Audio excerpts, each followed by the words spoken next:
사랑하는 하나님 아버지, 감사합니다. 오늘 하루도 저희를 지켜주시고 수요 예배 맞이해서 하나님의 이 교회로 우리를 불러주시고 우리의 찬양을 흠양하여 주심에 감사드립니다. 이제 우리가 룻기 말씀을 통해서 주시는 또 그 하나님의 말씀을 청종하게 하시고 우리 마음에 100배의 참 말씀의 결실을 맺을 수 있도록 성령 하나님 이 시간 이곳에 모인 모든 성도님들 안에 함께하여 주시기를 간절히 기도합니다. 오늘 이 시간 우리 주님께서 우리에게 응답하시고 또 만나 주실 줄을 믿사오며 예수님의 이름으로 기도드립니다. 아멘. 예, 우리 옆에 분들과 한번 인사 한번 나눠보겠습니다. 잘 오셨습니다. 네. 네, 날씨가 많이 더워졌는데 오늘 말씀의 그 시원한 생수를 맛보고 돌아가시기를 기도하면서 우리가 그렇게 되었으면 좋겠습니다. 오늘은 룻의 삶에 드러난 하나님의 섭리인데요. 룻기 2장 1절에서 13절까지 말씀을 저와 여러분이 한번 이렇게 교독해서 읽겠습니다. 저부터 읽겠습니다.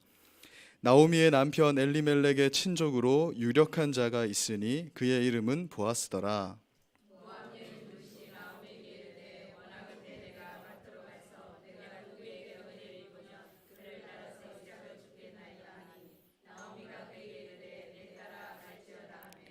룻이 가서 베는 자를 따라 밭에서 이삭을 줍는데 우연히 엘리멜렉의 친족 보아스에게 속한 밭에 이르렀더라.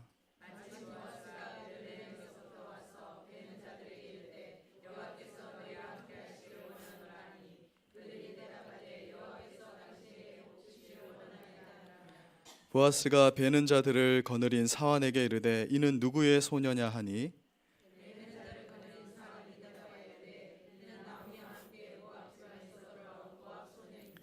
그의 말이 나로 베는 자를 따라 단 사이에서 이삭을 줍게 하소서 하였고 아침부터 와서는 잠시 집에서 쉰 외에 지금까지 계속하는 중이니이다.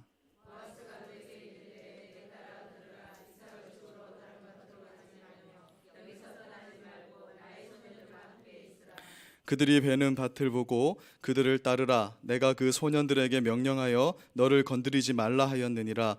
목이 마르거든 그릇에 가서 소년들이 길러온 것을 마실지니라 하는지라.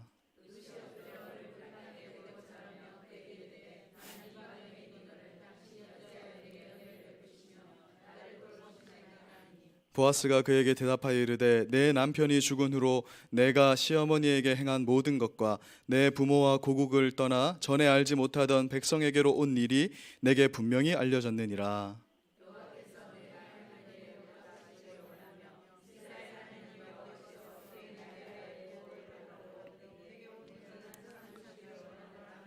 네, 같이 읽겠습니다. 룻이 이르되 내 주여 내가 당신께 은혜 입기를 원하나이다.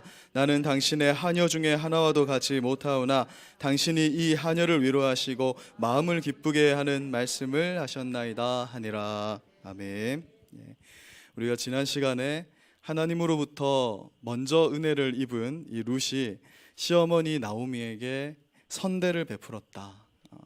원어로 하면 헤세드를 베풀었다. 그래서 시어머니와 함께 시어머니의 고향 베들레헴으로 돌아온 스토리를 우리가 살펴보았습니다.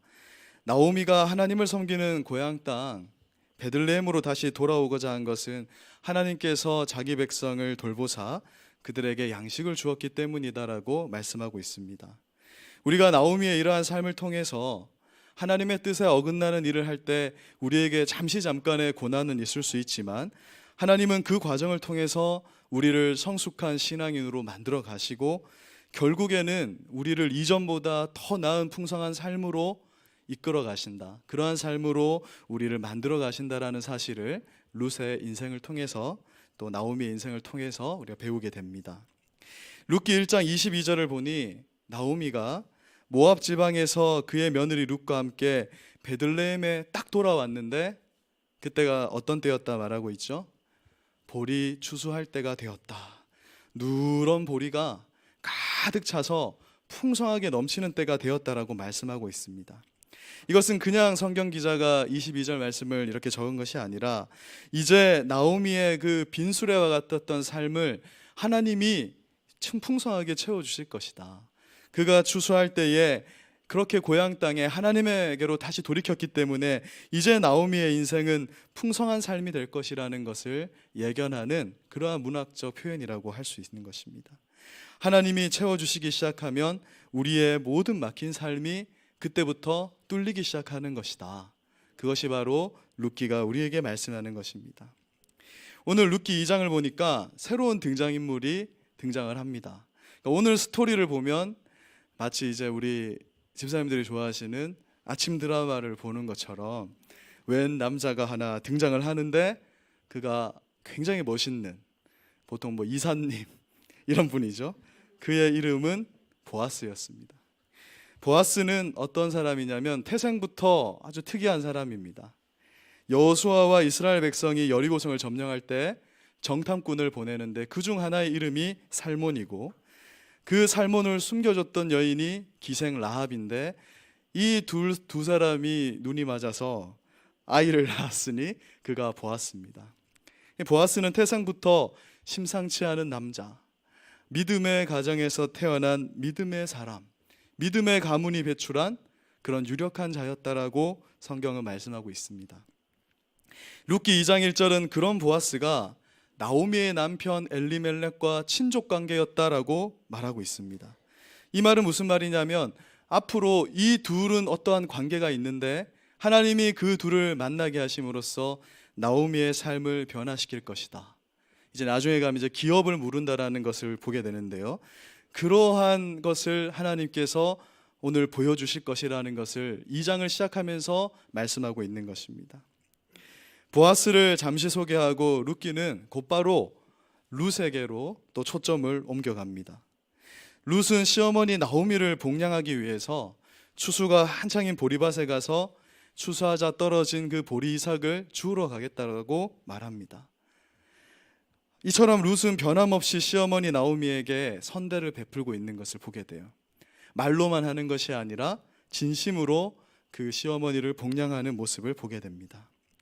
우리가 지난주에 사람 사이에 베풀어지는 그 선대, 헤세드에 대해서 살펴보았는데, 이처럼 헤세드는 먼저 가까운 가족에게 베푸는 것이고, 그렇게 먼저 가족에게 베풀어지면 그가 속한 공동체를 변화시키고 또한 한 민족을 변화시키게 된다는 것을 룻기가 보여주고 있는 것입니다. 룻이 시어머니 나오미에게 선대를 베풀었을 때 그 민족에게 선대를 베푸는 보아스의 보리밭에서 보리 이삭을 풍성하게 수확하게 되는 그러한 선대함을 룻이 받게 되었다라고 말하고 있는 것입니다. 하나님이 우리에게 원하시는 것은 서로 간에 인색하지 않고 서로의 필요를 채워주는 것, 서로의 아픔을 감싸주는 것을 하나님이 원하고 있다. 그리고 그러한 자의 인생을 하나님은 풍성하게 하신다라는 것을 말하고 있습니다. 룻기 2장 3절을 보십시오. 룻은 밭으로 나가서 추수하는 사람들을 따라서 열심히 보리 이삭을 줍기 시작합니다. 그러다 우연히 엘리멜렉의 친족 보아스에게 속한 밭에 이르렀다. 그냥 열심히 줍다 보니까 어디에 이르렀다? 보아스라는 사람의 밭에 이르렀다라고 말합니다. 룻이 특별히 보아스를 만나고자 계획한 게 아니고, 이 남자를 만나서 재혼을 해서 내 인생 고쳐봐야겠다, 그렇게 계획을 하면서 이러한 일을 한 것이 아니라 사람의 눈으로 볼 때는 우연히 그러한 일이 일어나게 되었는데 하나님의 섭리의 손길이 그녀를 이끌어서 그 밭으로 인도하였다라고 말하고 있는 것입니다. 성경은 룻이 우연히 보아스를 만났다라고 말씀하지만 사실 이 세상에 이루어지는 일들 중에서 우연이라는 것은 존재하지 않습니다. 사람의 눈으로 볼 때는 달리 표현할 방법이 없는데 하나님의 섭리를 우리는 우연이라고밖에 표현할 수 없는 거예요. 어찌어찌 살다 보니 하나님이 그렇게 하셨다라고 하는 것을 사람의 표현은 우연이라고 말하지만 하나님 편에서는 그것을 섭리라고 말하는 것입니다. 하나님의 뜻이 아니면 참새 한 마리도 땅에 떨어질 수 없다. 성경이 말씀하는 것처럼 사람의 눈으로 우연하게 보이는 일일지라도 하나님의 뜻과 계획 안에서 우리는 모든 일이 이루어지고 있다는 것을 말하고 있는 것입니다. 여러분, 사실 룻의 인생은 정말 한 치 앞도 내다볼 수 없는 불운한 삶의 연속이었다고 할 수 있습니다. 다른 민족의 남편과 결혼했는데 아이도 낳지 못하고 남편이 죽어버렸어요. 시아버지도 죽어버렸어요. 누군가로부터 보호를 받아야 하는 그러한 입장에서 시어머니를 복양해야 하는 그러한 입장이 되었습니다. 사람의 눈으로 볼 때 룻의 삶은요, 하나님께서 함께 하시는 삶이라고 절대 할 수 없는 것이에요. 어떻게 이렇게 기구한 여인이 있는가.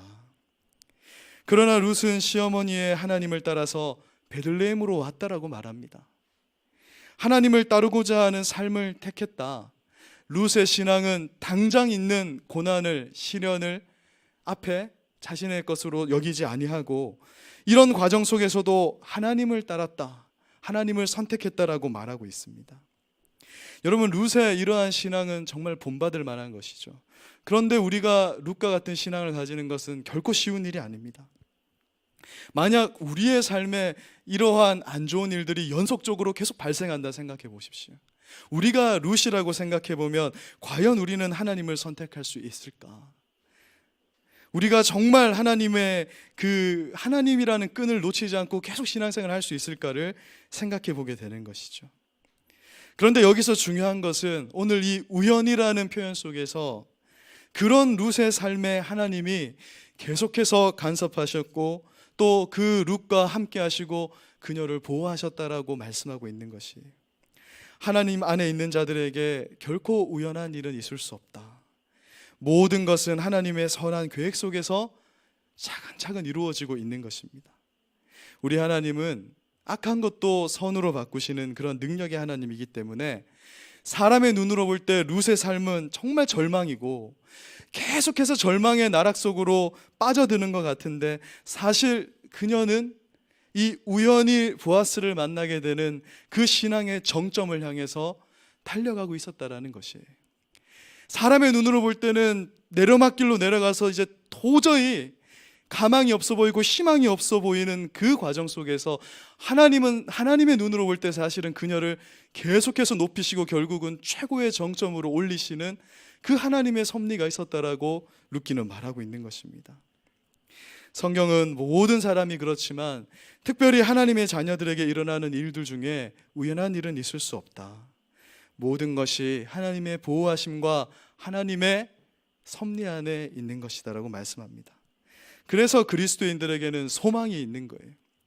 정말 절망적인 상황에서도 하나님은 그것을 한번 바꾸시면 완전히 역전되는 인생을 우리에게 주시기 때문에 우리에게는 소망이 있습니다. 그래서 그리스도인들은 참 소망을 가진 자들이라고 말씀하는 것이에요. 여러분, 이것이 우리에게 얼마나 큰 위로를 주는가. 하나님이 보이지 않고 하나님이 계시지 않는 그런 상황 속에서도 하나님은 우리를 계속 보호하시고 인도하고 계시다라는 것입니다. 하나님이 안 보이는 것 같은 그런 상황 속에서도 하나님의 일하심이 계속되고 있다. 그것이 성경이 우리에게 말씀하고 있는 것입니다. 우리가 잘 아는 믿음의 조상 요셉의 삶이 그러했습니다. 사실 요셉은 자신의 잘못으로 인해서 정말 형들의 미움을 사게 되었어요. 왜냐하면 형들이 뭐 잘못하면 아빠 야곱에게 가서 늘 고자질하고 아버지에게부터 받은 특별한 사랑을 언제나 형들에게 자랑했다라고 말합니다. 아빠가 요셉에게만 채색 옷을 사줬는데 그걸 또 형들한테 가서 자랑을 하는 거죠. 그러면 형들이 뭐가 좋겠습니까? 요셉의 어린 마음에 미성숙했던 그 요셉이 형들에게 잘못을 하였다라는 것이죠. 그의 허물로 인해서 그러한 일이 발생하게 된 것입니다. 요셉이 형들의 미움을 사게 된 데에는 야곱도 한 몫을 했습니다. 야곱은 자기가 사랑했던 아내 라헬의 자식인 요셉만을 특별히 사랑했다. 다 똑같은 자녀인데 10손가락 깨물어서 안 아픈 손가락이 없어야 되는데 특별히 요셉을 더 사랑했습니다. 그래서 그에게 채색 옷을 입히고 형들이 요셉을 시기할 만한 그런 빌미를 제공하였다라는 것이죠. 그것은 분명히 아버지 야곱의 실수요 허물이었습니다. 공평하게 대해야 되고 좀 몰래 이렇게 해야 되는데 채색 옷을 입히고 높이고 하였기 때문에 그런 일이 발생한 것이죠. 그리고 무엇보다 그럴지라도 분노와 시기에 가득 차서 친동생을 죽이고자 하였고 또 결국에는 이집트의 노예로 그 동생을 팔아버린 형들의 모습은 정말 악한 행동이었고 죄악이었다라는 것이에요. 그런데 성경은 무엇을 말하는가? 이 스토리를 가만히 들여다보면 인간의 연약함과 악함이 이렇게 합쳐져서 결국 요셉이 이집트의 노예로 팔려가게 되었다라고 말하는 거예요. 하나님이 막을 수 있었는데 하나님이 사람의 약점과 허물을 그대로 허용하면서 지금 요셉은 말할 수 없는 고통으로 빠져들게 되었다. 사람의 죄악과 연약함으로 인해서 지금 환난을 맞이하게 되었다라고 말합니다. 심지어 하나님 앞에서 악을 피하고자 보디발의 아내가 요셉을 유혹했을 때 그 유혹을 피했는데 오히려 요셉에게는 어떠한 삶이 주어졌죠? 감옥에 갇히게 되는. 그러니까 사람의 눈으로 보면 도대체 어떻게 이럴 수가 있는가? 하나님의 뜻대로 살아보고자 하고 하나님의 약속의 언약의 자녀라고 하는 요셉의 인생이 어떻게 이러한가? 하나님 항상 나를 보호하고 계신다는 그 신앙을 가지고 선을 행하면서 살고 있는데 그 결과는 누명을 쓰고 감옥에 앉아있는 그 비참한 모습. 요셉이 이때 어떠한 마음을 가졌겠습니까? 하나님 정말 나의 삶을 보호하시고 이끌고 가시는가? 하나님은 정말 계시는가? 하나님 정말 내 편이신가 하면서 아마 며칠은 울부짖으며 소리쳤을 것입니다. 아무리 요셉이 신앙이 좋다 해도 곧바로 막 다시 하나님 안에서 신앙의 삶을 산 것이 아니었을 거예요. 그 기간은 굉장히 오래되었을 것입니다. 끊임없이 눈물을 흘리면서 절망했을 것을 우리는 짐작할 수 있습니다. 요셉과 같은 또는 룻과 같은 이러한 그런 모순적인 상황 속에서 우리의 신앙의 삶이 종종 이렇게 나락으로 떨어지는 것을 우리가 겪게 된다라는 것을 말씀하고 있는 것입니다. 그런데 하나님이 요셉과 함께 하셨다. 악도 선으로 바꾸신 하나님은 오히려 그 상황을 역전시키셨다 말합니다. 요셉을 이집트의 총리로 세우시고 이스라엘 민족을 보존하도록 하셨다라고 성경은 말합니다.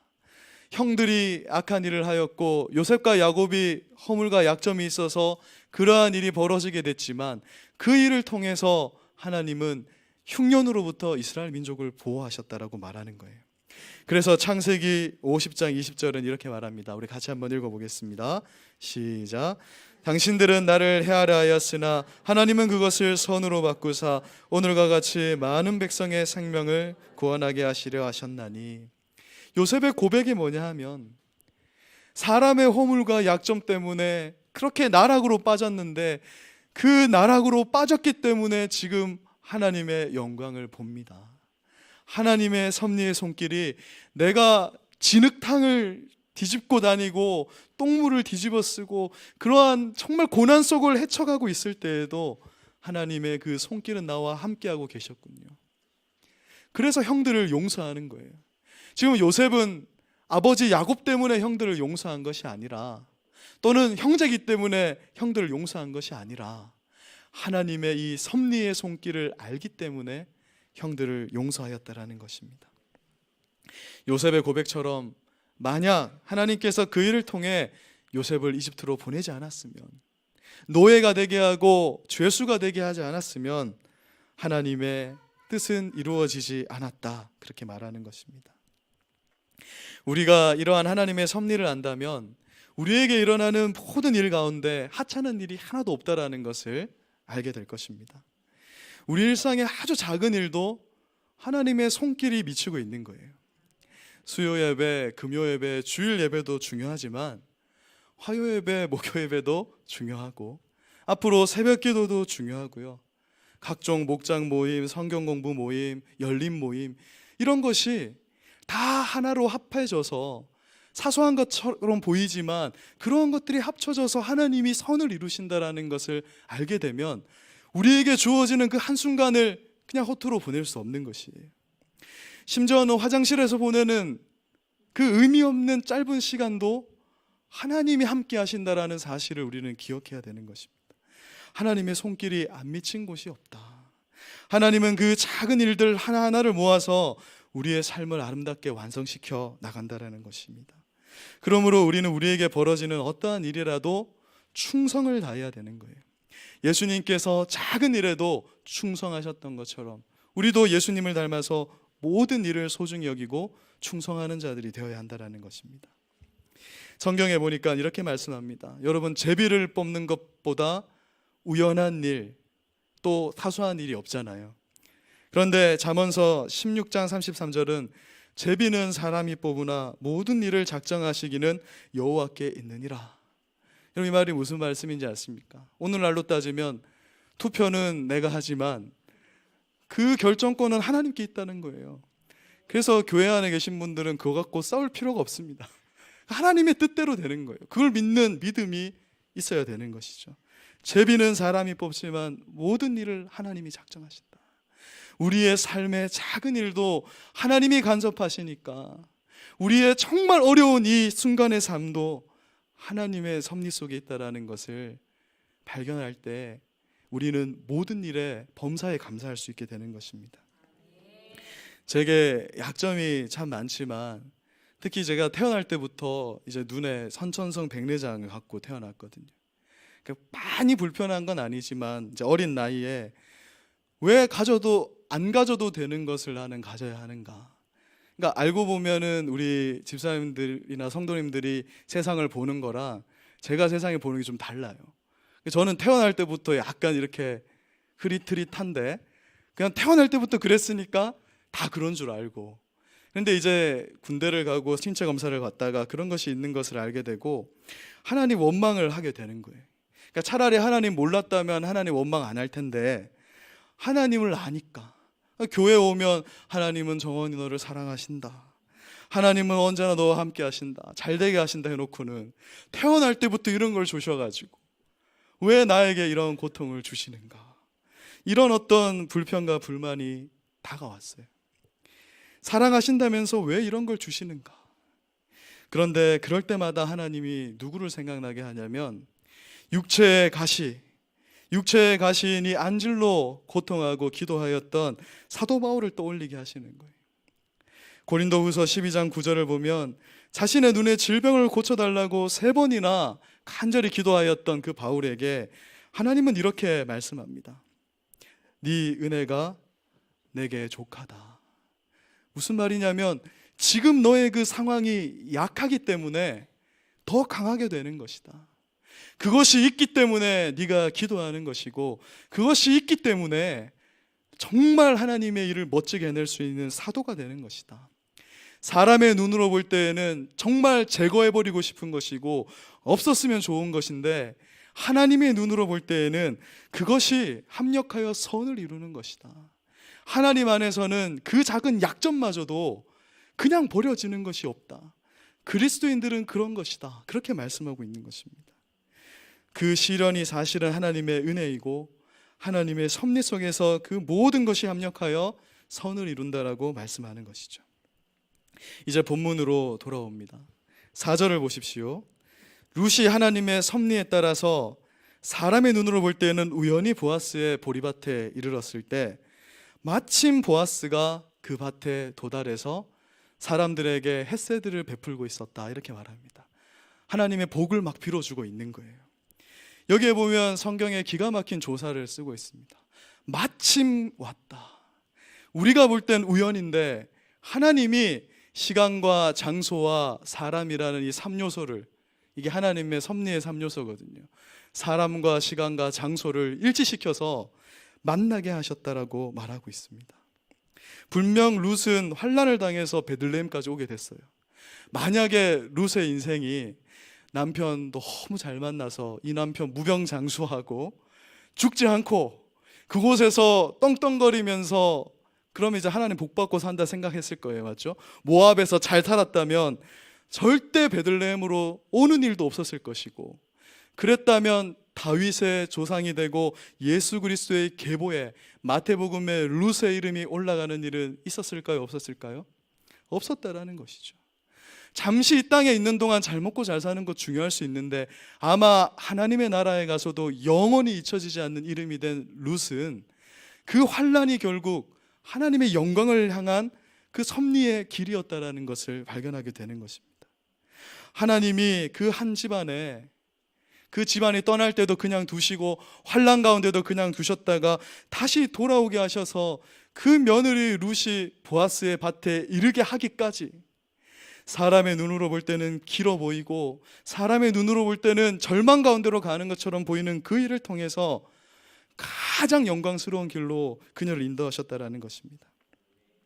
이제 룻과 나오미의 삶은 하나님의 사람 보아스를 만나서요 180도 변화되게 됩니다. 비참했던 삶이 완전히 변하게 되는 거예요. 끝날 것 같지 않았던 터널이 이제 광명한 빛의 세계로 들어가게 되었다라고 말하는 것입니다. 정말 절망적인 삶이었지만 그 사건 하나가 모여서 하나님의 영광을 잃게 되었다. 그렇게 말하고 있습니다. 기도는 길어도 응답은 한순간이다. 기도할 때는 이 기도가 언제 끝납니까? 주님 하면서 기도하는데 응답은 이루어지면 언제 그랬냐는 듯이 순간에 이루어지는 것이라고 말하는 것입니다. 보아스는 사환들에게 저 보리밭에서 누가 저렇게 열심히 일을 하고 있느냐, 저 여인이 누구냐 이렇게 물어봅니다. 그러니까 추수하던 그 사환들이 그녀는 나오미와 함께 모압 지방에서 돌아온 모압 소녀 룻이며 시어머니를 복양하기 위해서 아침부터 와서는 잠시 집에서 쉰 외에는 아직까지 열심히 이삭을 줍고 있습니다 라고 하나님의 섭리 안에서 친절하게 부연 설명을 해줍니다.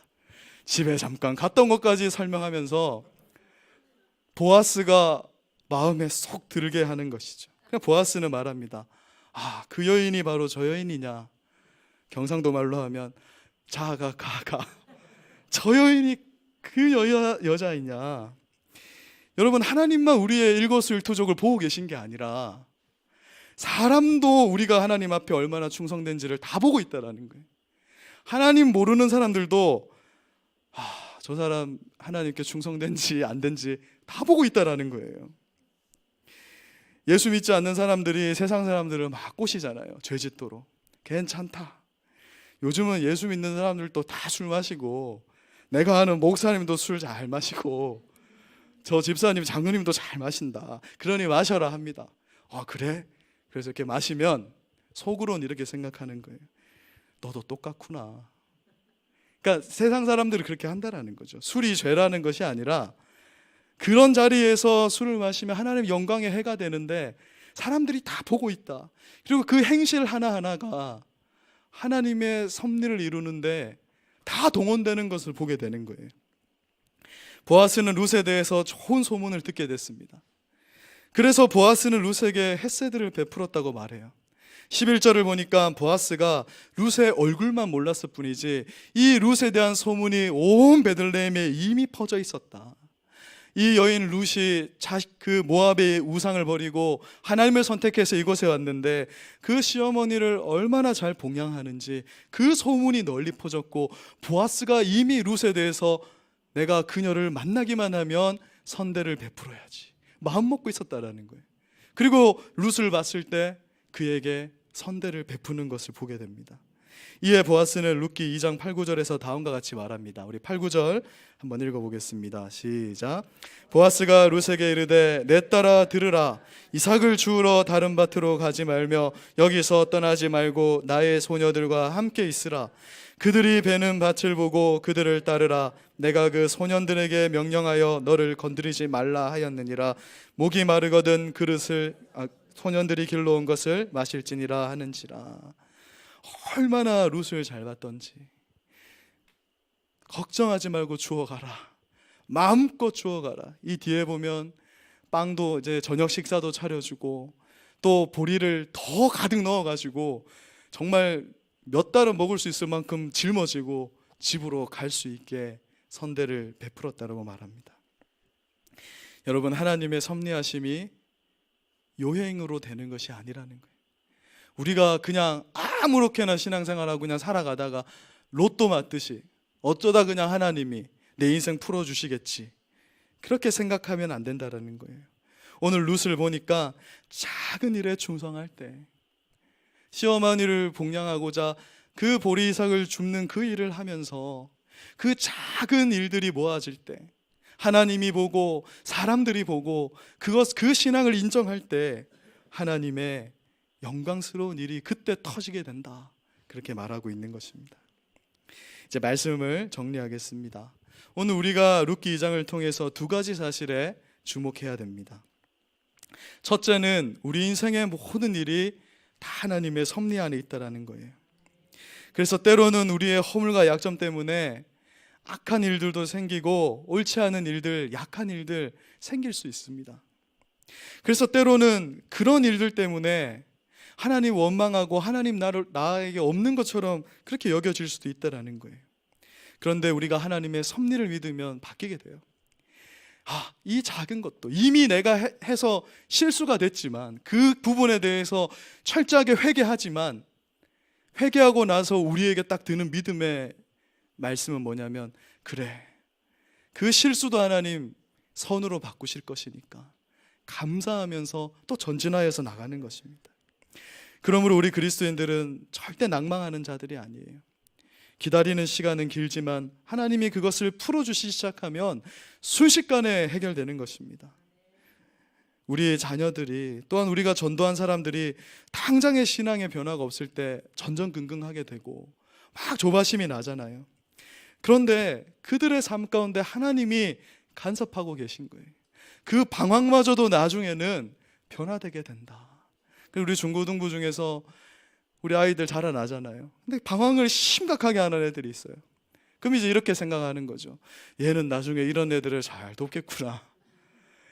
왜냐하면 제가 아는 그 서울대 목사님이 있거든요. 근데 공부 못하는 애들 이렇게 돕는데 저한테 와서 하는 말이, 내가 수학을 가르치는데 얘는 아무리 가르쳐도 모른다는 거예요. 그러면서 도대체 이해가 안 된다. 저는 이해가 되거든요. 여러분들 다 이해가 되시죠? 근데 이분은 못 푼 적이 없기 때문에 도대체 이해가 안 된다.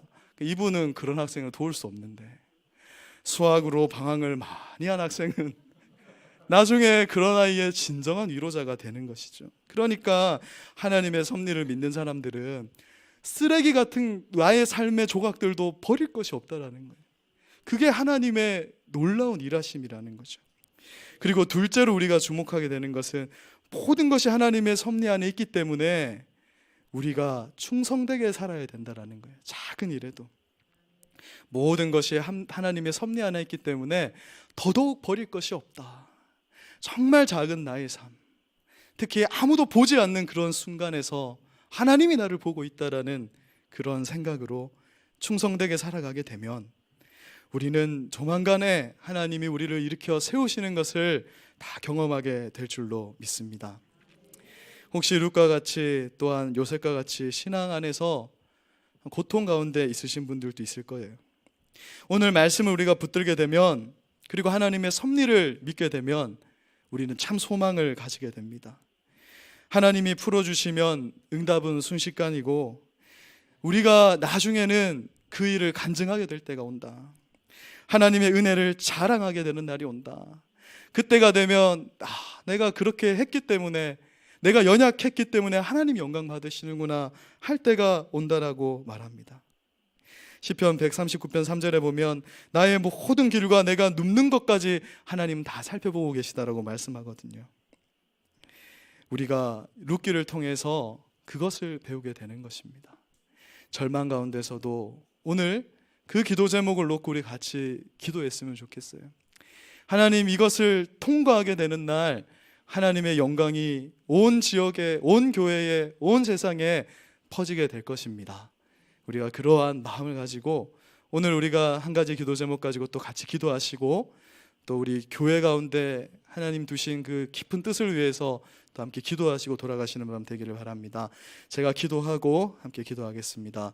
거룩하신 하나님 아버지, 오늘 룻의 인생을 통해서 하나님 우리의 작은 그 삶의 순간마저도 다 섭리하시고 만져주시고 계시다는 사실을 알게 하시니 감사합니다. 우리 인생을 되돌아보면 너무나 부끄럽고 또 버려버리고 싶고 지워버리고 싶은 그런 쓰레기 같은 삶의 조각들이 있습니다. 그렇지만 하나님 섭리 안에서는 그 모든 것들이 다 합력하여서 선을 이루게 되는 줄로 믿습니다. 하나님, 오늘부터 다시 시작합니다. 신앙 안에서 그 삶을, 우리의 쓰레기 같은 삶을, 정말 고통 가운데 있는 삶을 역전시키실 하나님을 기대합니다. 오늘 밤 하나님 그 영광스러운 섭리하심에 대해서 우리가 묵상하면서 깊이 있게 기도하고 하나님 삶의 어려움들을 내놓고 기도하고 그렇게 돌아가는 밤 되게 하여 주시기를 간절히 기도합니다. 감사드리며 예수님의 이름으로 기도드립니다. 아멘.